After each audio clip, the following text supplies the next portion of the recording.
Hey, it's Anthony Whitaker here, and welcome to another episode of the Grow My Salon Business podcast.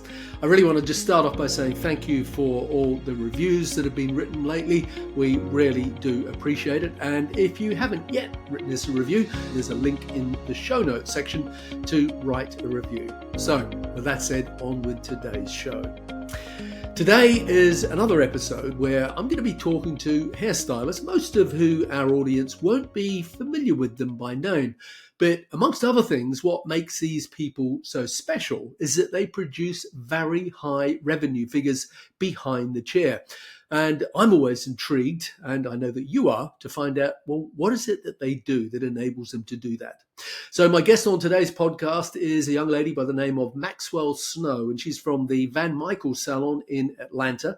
And Maxwell is one of those hairstylists who produce around $500,000 a year behind the chair. Now, for context, for those people who are not in the United States, $500,000 US is 385,000 Great British pounds, or 462,000 euro, or 756,000 Australian dollars, or Canadian dollars, 694 Canadian dollars. So basically, we're talking about a lot of money here being produced by one person behind the chair. Now, I'm going to take a guess here and say that the average American hairstylist generates between 80 and 100,000 a year behind the chair in total sales. So when you meet someone that's doing 5 times that figure, they're obviously doing something pretty special, and I want to know what it is. So in today's podcast, that's what we're going to talk about. We're going to discuss what the key is to doing extraordinary numbers behind the chair. We're also going to talk about what the key to building up a column of loyal clients is, and how to avoid burnout and finding some balance in your life, and lots more. So without further ado, welcome to the show, Maxwell Snow. Thank you so much for having me. Maxwell, I'm really excited about this because I have spoken to, I think, 3 other people that are what I would refer to as being in the $500,000 club. And they're a bit of a rarity. So you're number 4 on the podcast of someone in that sort of, productivity zone, so to speak. So look, for context, I've already done a little bit of an intro. But for context for our listeners, I just want to jump straight into the deep end and ask you, what has been your best year ever in revenue that you produced behind the chair? My best year was actually last year, and it was, I believe, a little over 491. Right, So that fantastic. 491,000. Yes. And Okay. that's actually the best in Van Michael ever. So, and the Wow. year before was the best ever, and that was by me as well. So, Cool. Fantastic. All yeah, right. Okay. So is that services and retail or just services? it's services and retail. Yeah. And I'm not being rude saying this, but I want to put this into context for our audience because I'm going to guess, and I don't want you to have to feel you have to divulge any of this, right? But I'm going to guess that you are probably earning, 40 to 45% of what you generate in the year. So 40 to 45% of 500,000 is a lot of money. Plus, I'm going to E- guess that you're probably getting something in the realm of about 20% tips, which wouldn't be unnormal in the US. And I did a little bit of Googling before we got on this call. So obviously then you're earning, if I add those 2 numbers together, you're earning over 300,000 a year as a hairdresser. And I'm blown away by that. I think that is absolutely fantastic. But when I Googled how much do you have to earn in the US to be in the top 5% of income earners, you are well and truly in the top 5% of income earners. Not in hairdressing, but in the US Oh, across the board. So that's I just think that's amazing, isn't it? That's absolutely yes. incredible. You know, Yeah, I've never Googled that before. That's interesting. you're too busy to Google that. You're too busy Yeah. doing hair.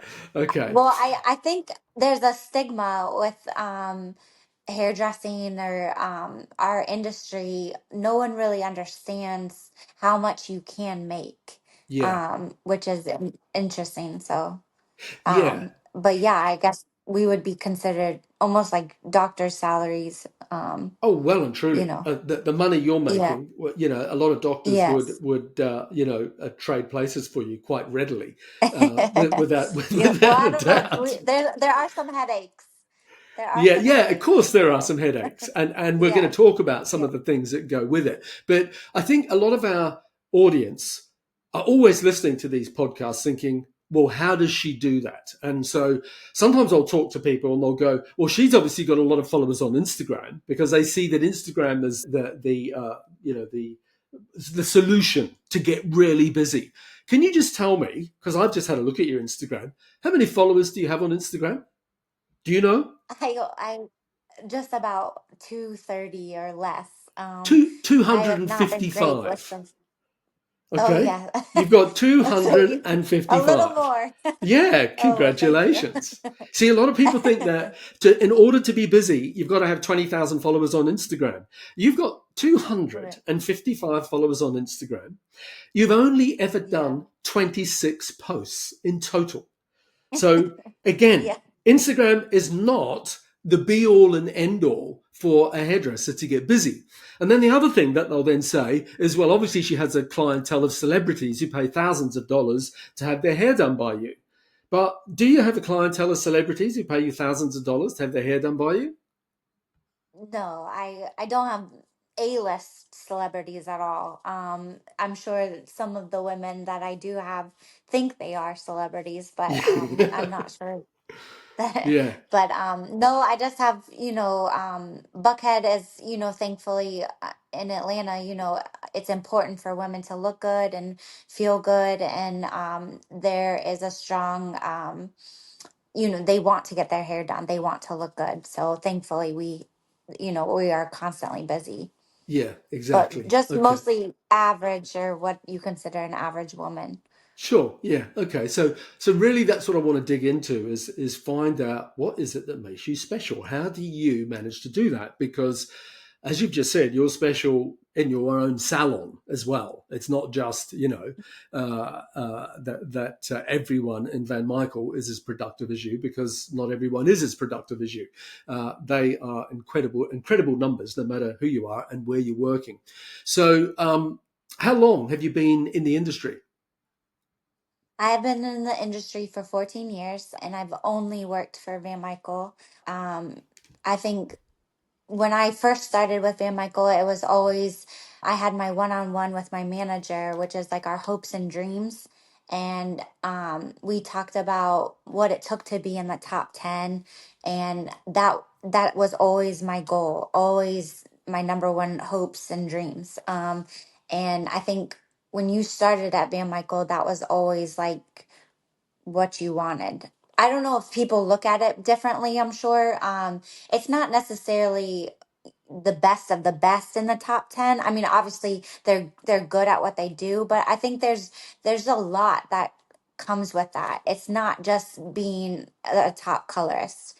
It's work ethic and time management and just showing up, honestly. Right. Well, we're going to dig into some of that stuff. So, how many days a week do you work, and how many hours a day, sort of thing? I work Tuesday through Friday, and about roughly like 11 hours or so, just Okay. depending on yeah. I do a good day for me is like 15 clients. Right. You're only doing a 4-day week. Yes. Right. So you're doing, okay, 11-hour days. So they're long days, but you're doing a 4-day Mm-hmm. week, and you're knocking on the door of $500,000. Tell me, Uh-huh. before we started recording, I asked you, because you've just given me last year's numbers where you did 491,000 and a little bit more. Are you on track to beat that this year? My goal is 550 for this year. Okay. And I'm right now like 385, 390, something like that. Right. So I have like 2 months left, so the countdown is real. So Yeah, because they're 2 big months as well. So good yeah, luck. Good luck with yes, that. Well, yes, I'll thank you. celebrate for you if you hit 550,000. We'll celebrate for you. Yeah, Okay. So you do 11-hour days. thank you. What time do you start? Let's see.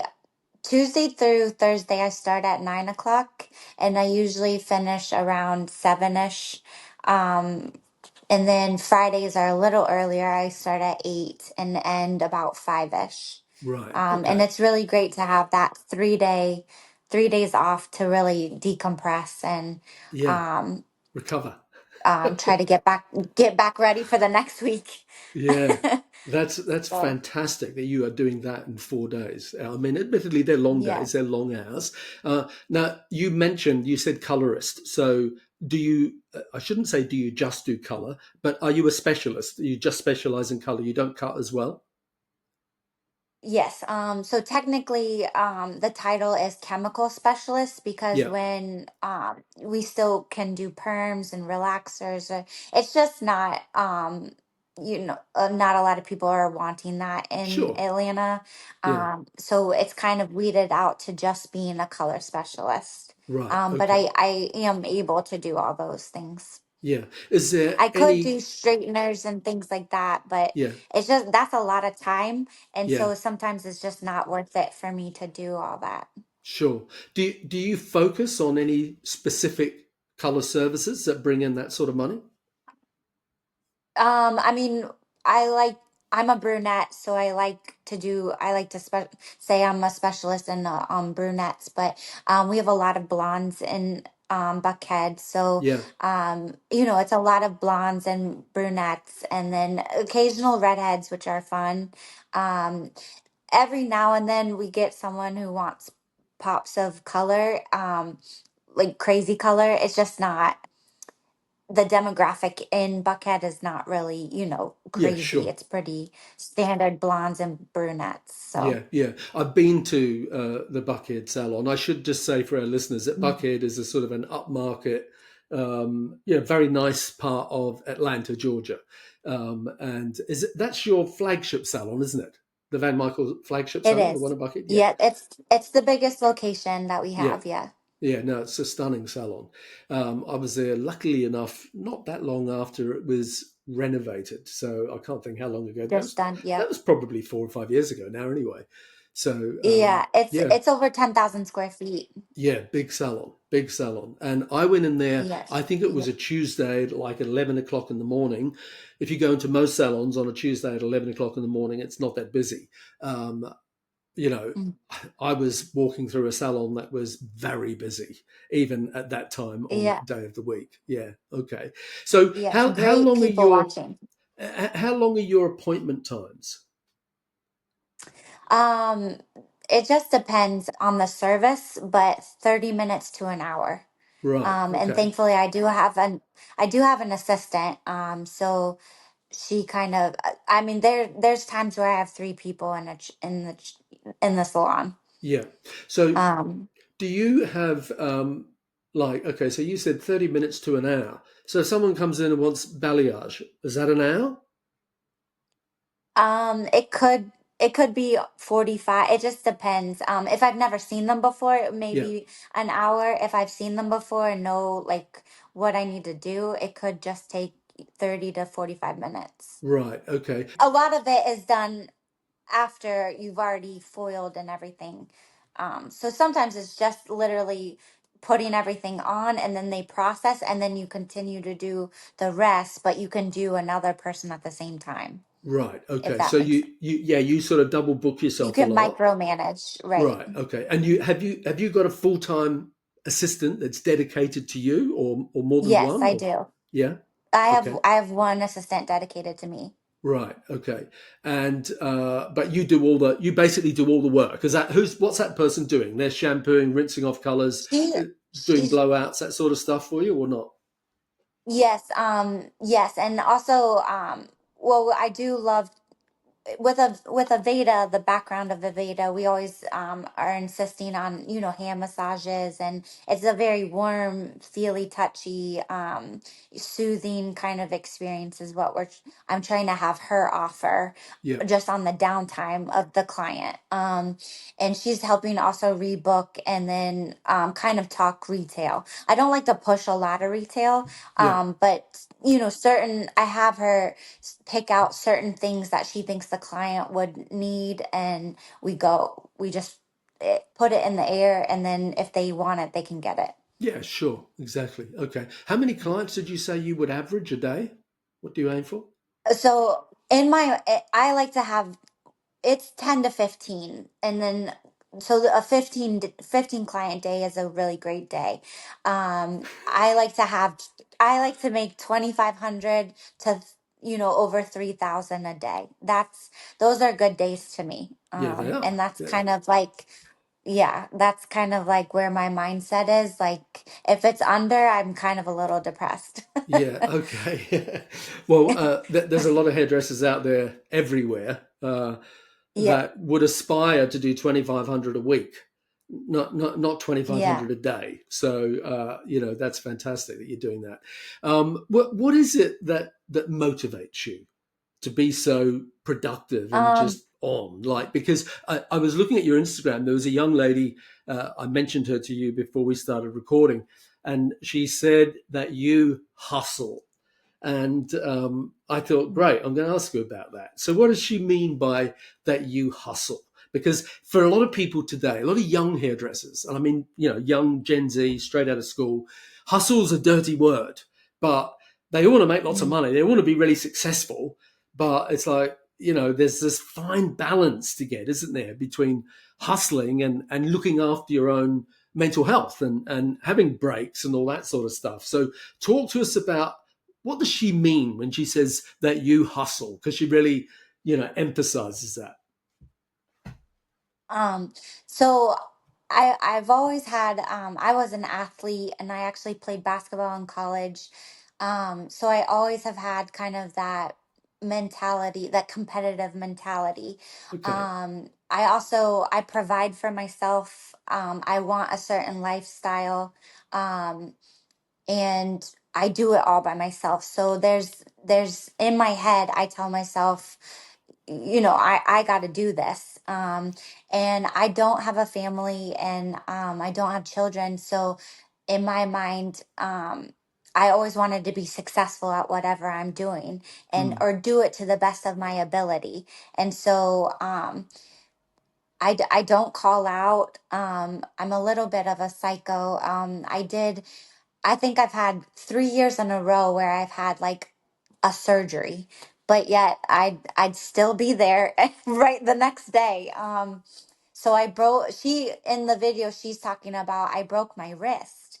And it was in December. I was out with some girls from the salon. We went ice skating, right. and I stupidly was ready to get off and told them, and was trying to get off, and then fell and reached down and put my dominant hand, my writing hand, down, Uh, and it broke.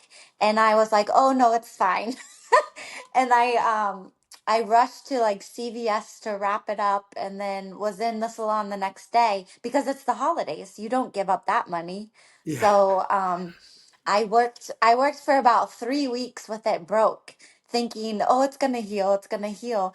And then my So you mother hadn't finally you, was you like, "I hadn't think even you need to been go." you hadn't been to hospital or doctors or anything.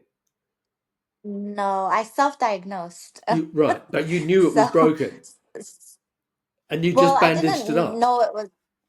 I knew it was something, it wasn't healing correctly. So Okay. then I got worried it would be more detrimental to me if I let it heal properly Yeah. taken Yeah. care of. Yeah. So just after, once the holidays were over, I finally did go to the doctor, and it was broke bad, and I actually have a plate and 8 screws there now.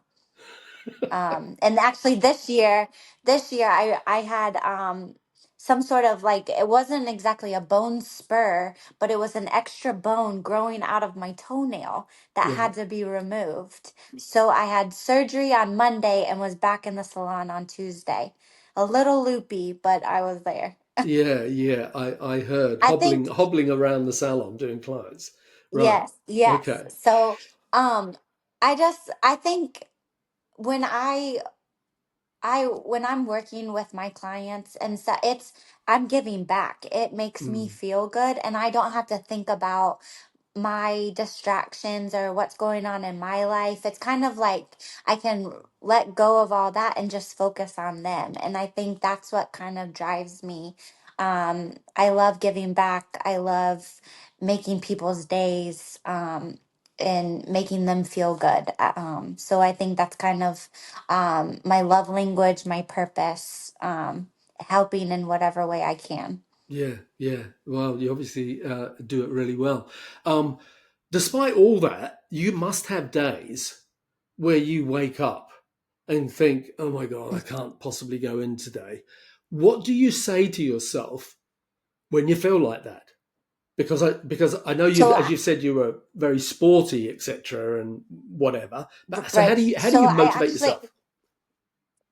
well, I have four plates and 20 screws altogether. So I was in a horrific car accident in 2004 that shattered my pelvis, fractured vertebrae in my back. So there I was almost pronounced dead. So that also is like I've gotten a second chance and we're only here for so long, so I guess in the back of my mind, I'm just trying to, um, get like not take advantage of that. Because I feel very blessed to have gotten through all that. I mean, I was in a wheelchair. I taught myself how to rewalk, like a lot of that. So I just try not to take time for granted.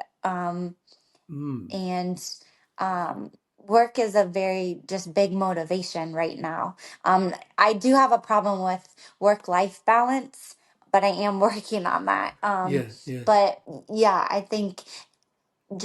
think being an example to others and um, giving back to clients, that's kind of what motivates me. yeah, yeah. That is. First of all, I'm sorry to hear that you had, such a bad accident. You must be fun at airports when you walk through security with all Yeah. those screws and metal plates in you. Um, Yeah. but yeah, you often hear that, don't you? That people who have, maybe had a near death experience or lost someone really close to them, that they come out the other end of it and go, I'm not going to take this for granted. I'm going to live every day to the absolute Hmm. max. So you've obviously, got a bit of that You just kind of going don't on. make excuses. Yeah, Because whenever anyone looks at me, they would never assume I have anything wrong with me. yeah, And I don't need people to like say anything to me. I it's when they start to hear my story, yeah. that's when they'd find out. So, Right. Okay. um, So in the salon, I mean, you're still very young, but you're very, very productive. And there's obviously a lot of team members that are younger than you who look up to you. mhm.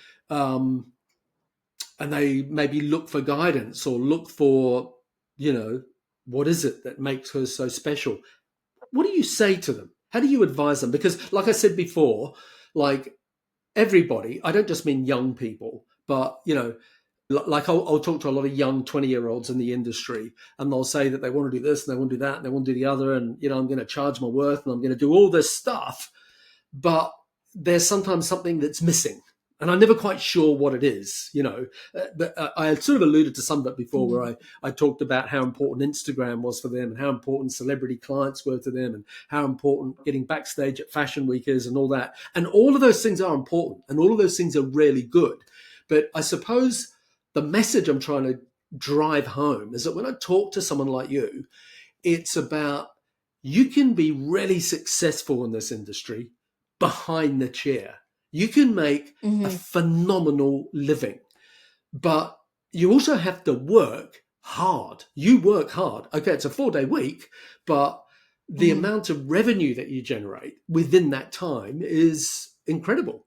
So I'm trying to find Mhm. out what do you say to the people that are around you, that work with you on a daily basis, that look at you and think, well, she's earning that sort of money. I want to earn that sort of money. I want to be in the top 5% of income earners in the US as well.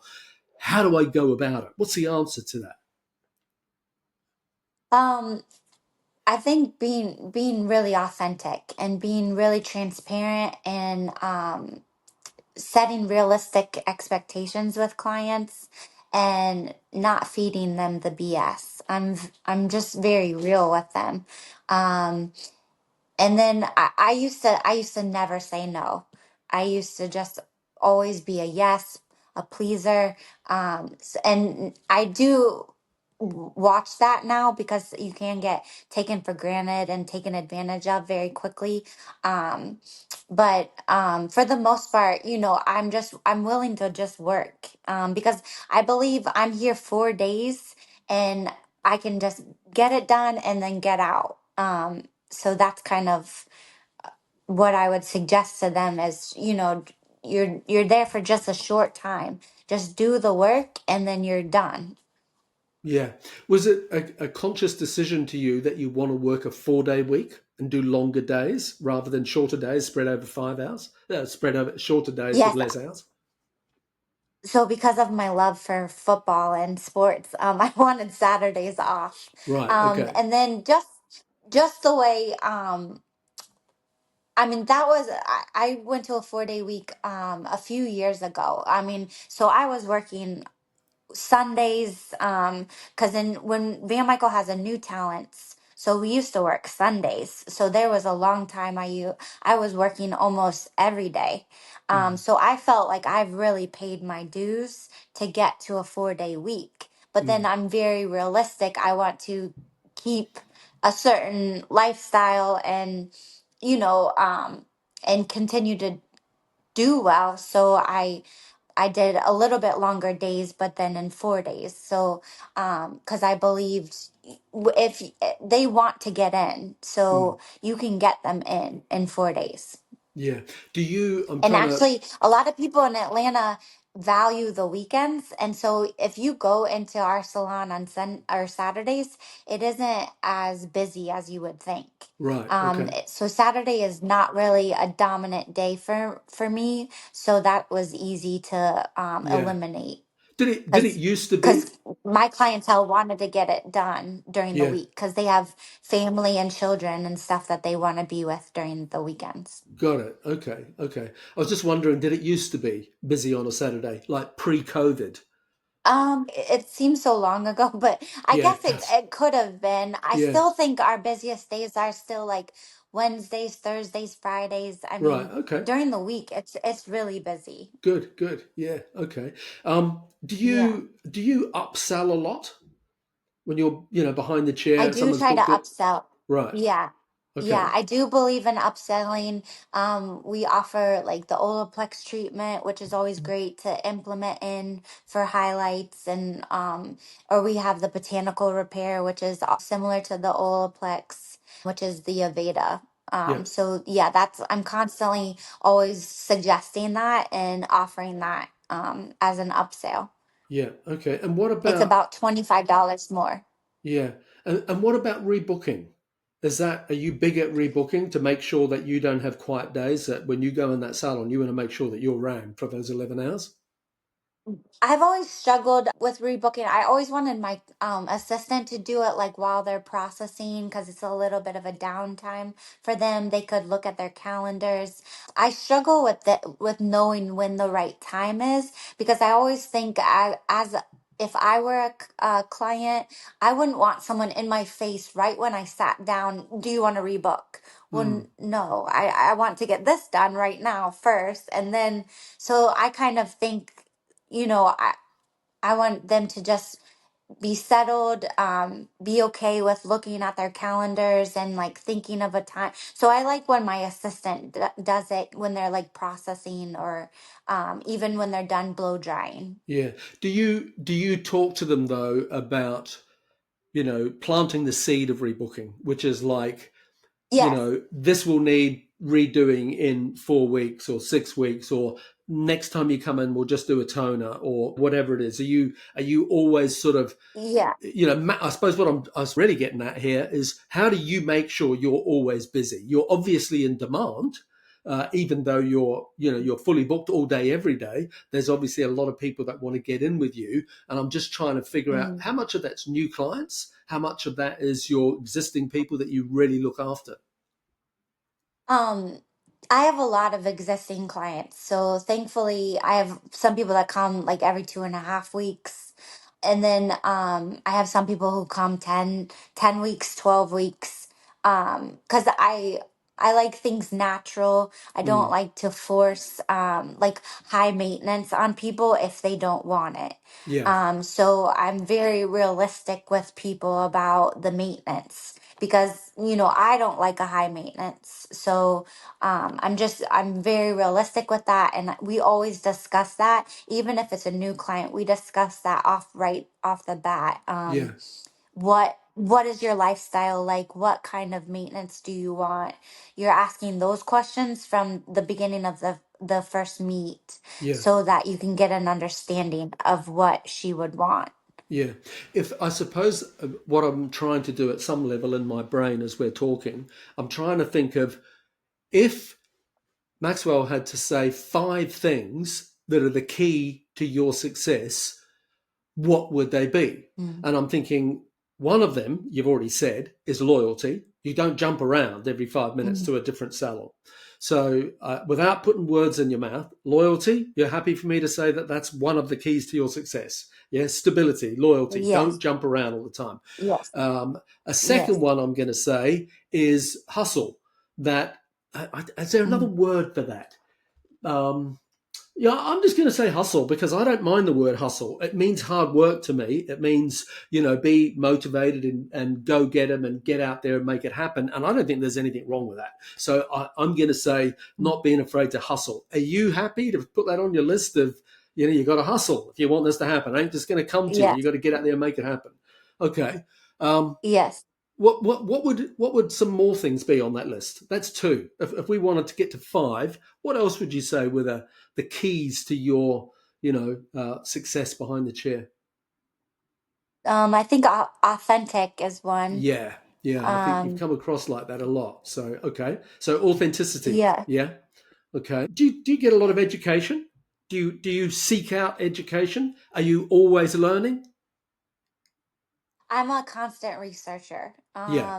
Whether it's fashion, trends, because I am getting older, but I don't want people to know that. And I like when always tell my younger coworkers, make sure I'm hearing what's still new, what verbiage I need to be using.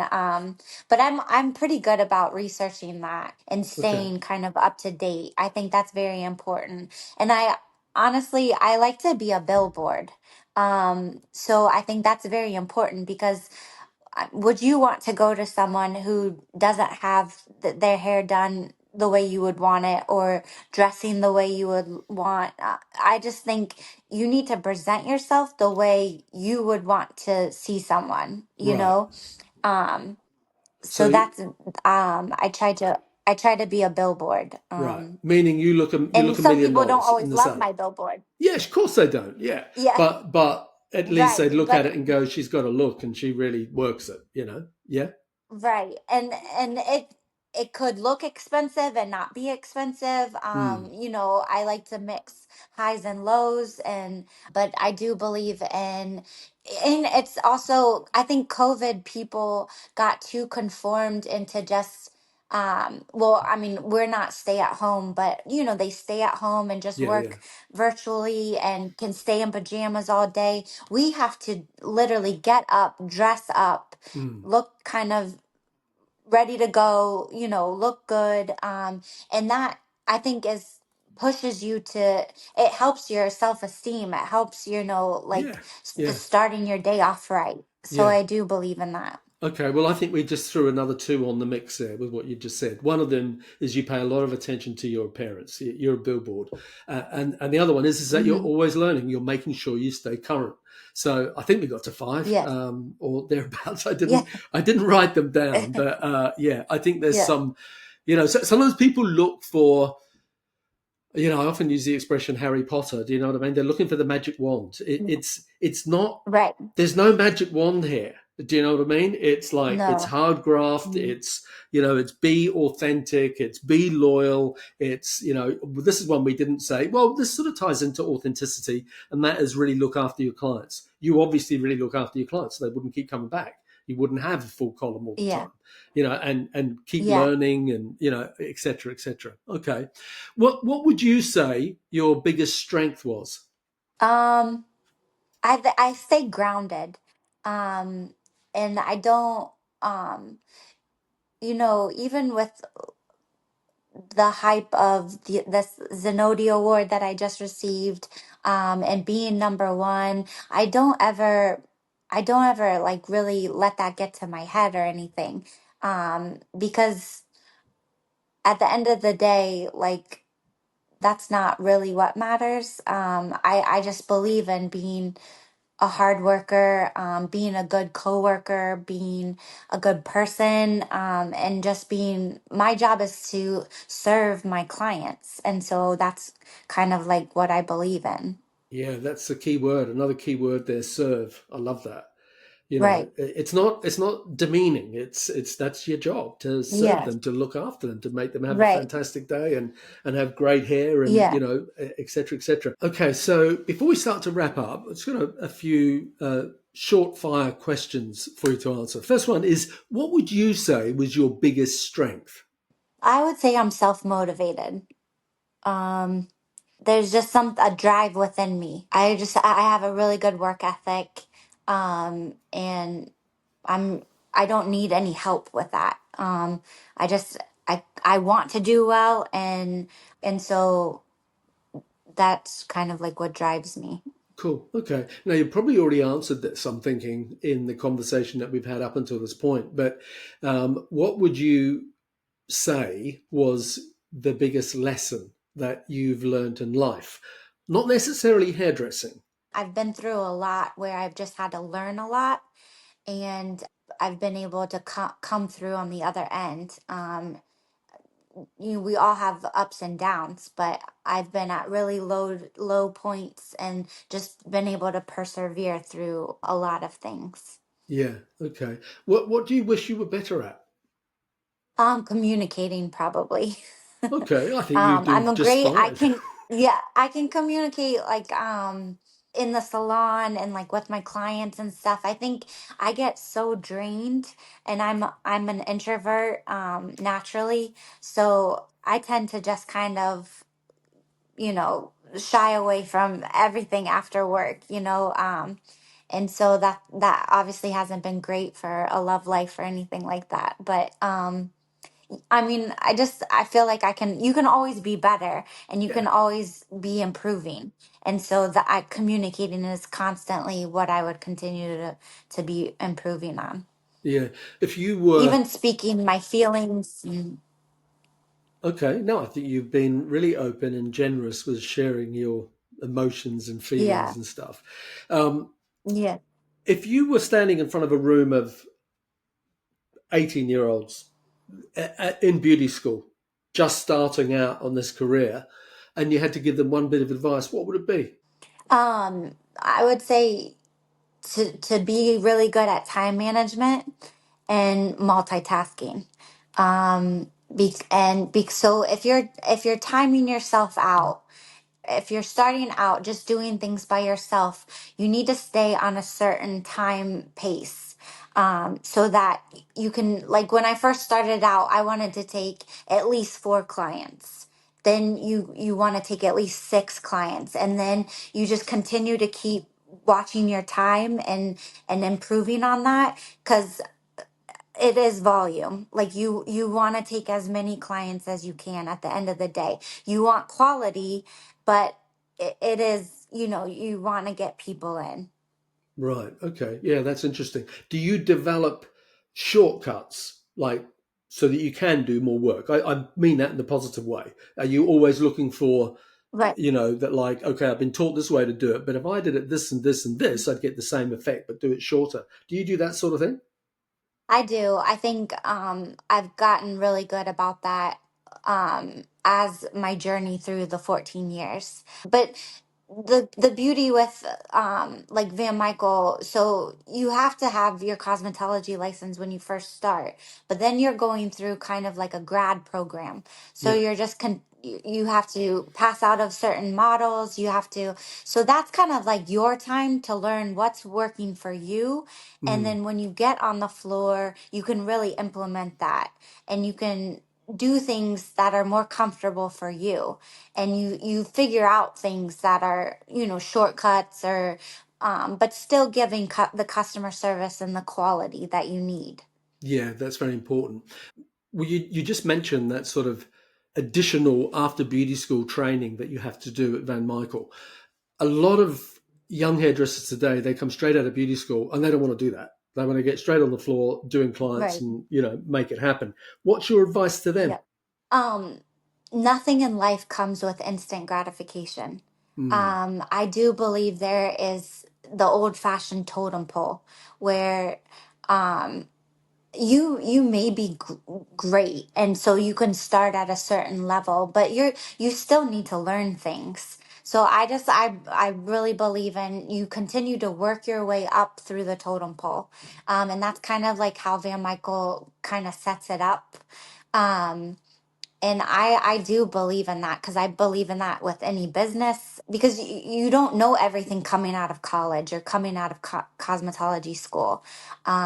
And where your strengths are, you're going to have weaknesses. So it's just figuring all those out and working your way up the totem pole with those. yeah, okay. So, last thing, if you could go back and give yourself one bit of advice at the beginning of your career, what would it be? Um, I think maybe just watching what I'm saying yes to. There's things I probably got myself into that I just should have said, no, I can't do it. And that should have been okay. Sometimes I would push to just try to fix it, because I'm a problem solver. I want to fix everything.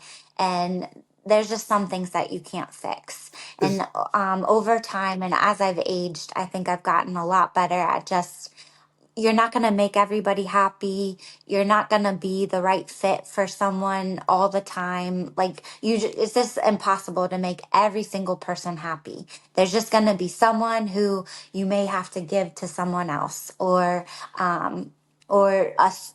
Someone else will have a better solution than I will, or a different way of doing something, and that just kind of has to be okay. yeah, And I think there's some things I just shouldn't have forced that I probably forced. And I think I'm at an age now where I just don't need to do that, because why stress myself out for that? There's no mm, point. yeah. No, that's very interesting. And you're talking, as you're talking, I'm thinking, is she talking about her personal life or is she talking about her professional life? I think I, you're talking I about think it both, aren't can you? it can be, Yeah, yeah. yeah, yeah. Yes, No, yeah, I yeah. think it can be everywhere. Yeah. Good. Sounds like some good wisdom there.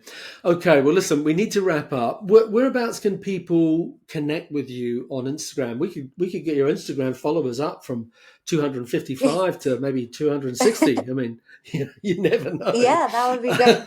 Um, my page is Color by Maxwell, and that is a goal that I have, is to try to be better with social media. But I don't believe it's like the end all of everything, Mm, because people will find you. And the great thing is, about when you have great clients, they will refer you, and word of mouth is still the best, I think. yes, I agree. Okay, that's a good note to wrap that up on. So, Color by Maxwell, and I'll put that in the show notes for today's podcast. So, if you're listening to this podcast with Maxwell Snow and have enjoyed it, do me a favor, take a screenshot on your phone, share it to Instagram stories or with other people who you know would benefit from listening to everything that Maxwell has shared with us today. And don't forget to subscribe and leave us a rating and review on the Apple Podcast app. So to wrap up, Maxwell, thank you for so willingly sharing your time and your wisdom and your authenticity and your experience and love for what you do with our audience today. It's been really appreciated. So thank you for being on this week's episode of the Grow My Salon Business Podcast. Thank you for having me. Cheers. Thank you.